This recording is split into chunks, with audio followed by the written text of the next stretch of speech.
It's May, and in Canada, the dandelions have been in bloom for about a couple of weeks. I'm picking the blooms and the greens for some free ingredients.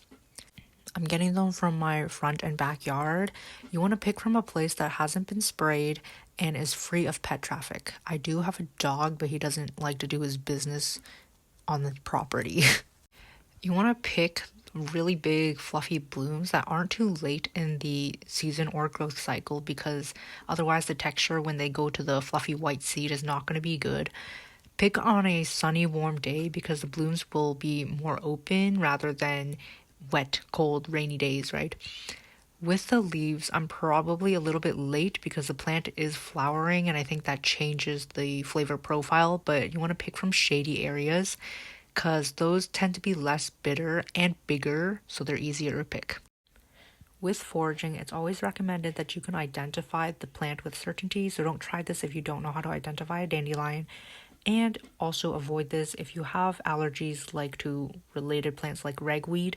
Dandelion also produces latex, so if you have a latex allergy, don't try this.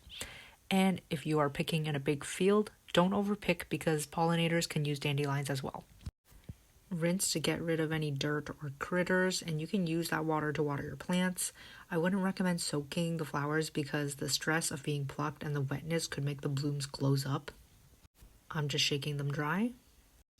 Dandelion petals can be used for desserts and teas, and they taste mildly sweet. I've made dandelion ice cream with the petals, and you can also incorporate them into cookies. I'm just freestyling some dandelion fritters, so I'm using a half a cup of flour, some baking soda, some salt, an egg, and then enough water to make it runny. Then I'm going to shallow fry them, and I'm eating the stems and the sepal too, which is the green part at the base of the flower, and it has a slight vegetal bitterness to it that I actually like. And then I'm just going to cook until the batter is done, and you can add dipping sauce. I also cooked a few dandelion flowers on their own and just added some salt and oil.